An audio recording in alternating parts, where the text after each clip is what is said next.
Les villages riverains des chantiers d'exploitation de mines profitent des avantages de la loi minière. Ici, nous sommes dans la sous-préfecture de Diembé, département de Dikodougou, qui abrite 2 sites de manganèse. Une entreprise indienne exploite ces mines de manganèse. Le respect par les opérateurs économiques indiens quant aux exigences de la responsabilité sociétale est avéré.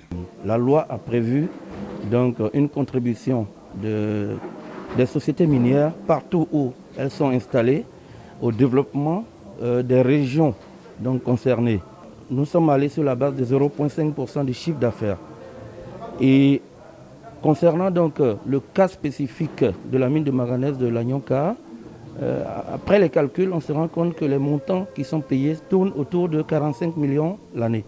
L'or se vend nettement mieux que le manganèse. Donc c'est ce qui justifie la différence entre deux mines. Pour les 3 dernières années, l'entreprise a réalisé un centre de santé, 9 salles de classe, des pompes à motricité humaine et des réhabilitations de bâtiments scolaires. Premier bénéficiaire des dons indiens, Katiopo, Tapé, Soma et Lanyoka, bénéficiaires d'un centre de santé avec logement. C'est Diembé qui avait un seul hôpital. Moi je pense que l'hôpital de Diembé et puis l'hôpital de Lanyoka qui va permettre à la population de se soigner trop proche. Je pense que c'est ce que l'État veut.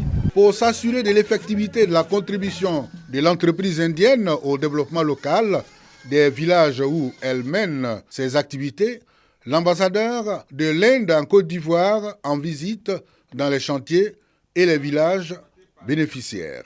La société a développé des activités communautaires telles que l'hôpital, l'école, l'eau potable, ce qui est la base du développement communautaire et qui est l'essence même de nos rapports entre les gouvernements. J'encourage Silo Manganèse à coopérer de façon efficiente avec les communautés villageoises pour pouvoir développer l'activité. La visite du diplomate indien traduisant la vivacité de la coopération ivoiro-indienne va permettre la consolidation de l'harmonie et du vivre ensemble dans la zone d'implantation de l'entreprise indienne. La réflexion portant sur le développement économique, social et culturel de Brobo a réuni toutes les couches sociales de la circonscription administrative. Elle procède d'un constat. Brobo connaît un immense retard sur le chemin de son développement. Les populations vivent dans des conditions sociales et économiques difficiles qui réduisent leur capacité d'assurer la satisfaction de certains de leurs besoins élémentaires. Il s'agit donc de jeter un regard rétrospectif sur le passé de Brobo pour construire un avenir meilleur de la population. Analyser ensemble les perspectives de développement de la sous-préfecture. Les attentes de cette initiative, d'abord, c'est de mettre un cadre d'échange en place, qui est une plateforme qui sera coordonnée par le sous-préfet pour que nous puissions échanger de façon permanente avec tous les acteurs de la vie sociale. Les participants procéderont au diagnostic situationnel des problèmes qui entravent l'essor de Brobo, le plan programme communautaire local, les projets structurants générateurs des revenus. Je pense que si l'État crée les conditions pour des travaux, il faut que nous aussi, les cadres, les institutions coutumières et les forces vives, que nous puissions vraiment nous impliquer pour que le schéma puisse fonctionner correctement. Et il ne faut pas forcément attendre l'État. Il faut avoir de la volonté et ça marche. Et surtout que nous avons des ressources minières et tout ça. Les participants adhèrent à l'initiative qui vise à sortir Brobo de la léthargie. C'est parce que les gens ne se sont jamais assis comme on est en train de le faire aujourd'hui pour parler de cohésion, pour parler de paix et pour amener les différents mutuelles de développement à se mettre au travail. Brobo est érigé en sous-préfecture en 1961. Les sous-préfectures de Mamini en 2008 et de Bunda en 2010, ces 2 sous-préfectures nouvellement créées, ne sont pas encore ouvertes. Le 61e anniversaire de l'accession de la Côte d'Ivoire à la souveraineté nationale a été également célébré à Doropo. Élu cadre et chef traditionnel, était aux côtés du préfet Lenopo Fofana pour marquer l'événement. Dans son adresse à ses administrés, le préfet de Doropo les a invités à cultiver davantage la cohésion sociale afin d'éviter les conflits.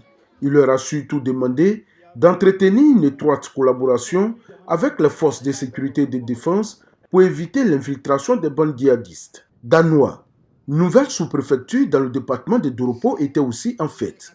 Les fils et filles de la localité, par la voix du sous-préfet Adopo Philippe Adopo, ont traduit leur reconnaissance au président de la République pour avoir érigé leur localité en chef-lieu de sous-préfecture.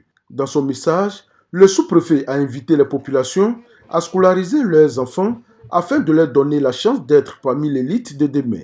Adopo Philippe Adopo a également demandé à ses administrés de dénoncer tous les mouvements suspects afin d'éviter l'entrée des bandes armées sur le territoire ivoirien. Niablé, sous-préfecture dans le département d'Abengourou, dans la région de l'Indigné-Djouablé. L'an 61 de l'indépendance de la Côte d'Ivoire commémoré dans la sobriété. C'est par une cérémonie de prise d'armes à la sous-préfecture de Niablé que la fête a débuté. Puis s'en est suivi le passage en revue des troupes par Amara Bamba, sous-préfet de Niablé, le salut aux couleurs et son adresse. Amara Bamba a à cette occasion salué les efforts du président de la République Alassane Ouattara et son gouvernement dirigé par Patrick Hachi pour leur contribution au développement économique et social de la sous-préfecture de Niablé.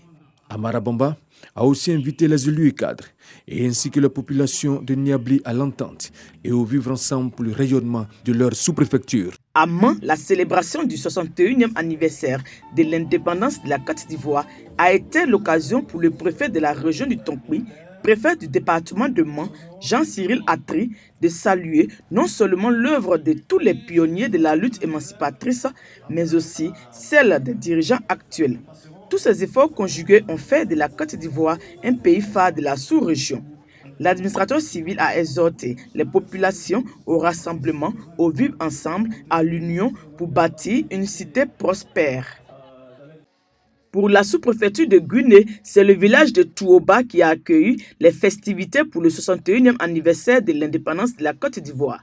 Le sous-préfet Akafou Seka Rodrigue a dans son adresse, entre autres, invité les populations à continuer d'observer les mesures barrières et à se faire vacciner pour lutter contre la COVID-19.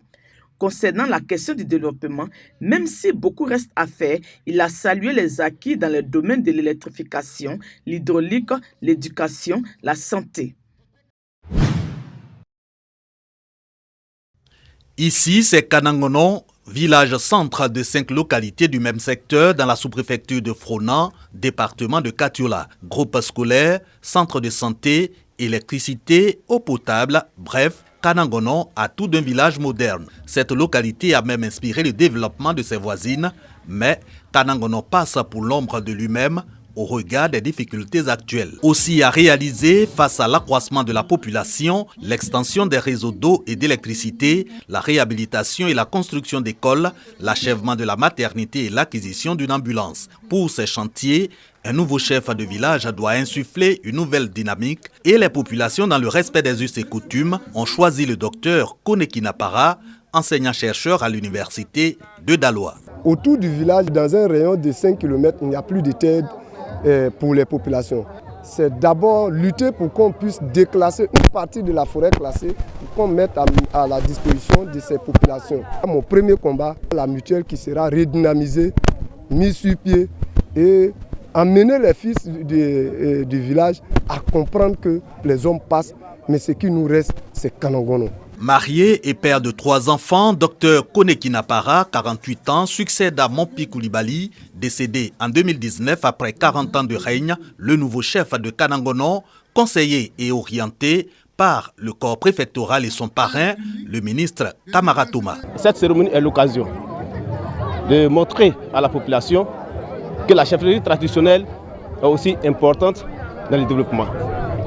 Il nous appartient de lui donner les conseils d'usage, notamment raffermir les liens au niveau des populations, valoriser notre culture et permettre à ce qu'il y ait la paix.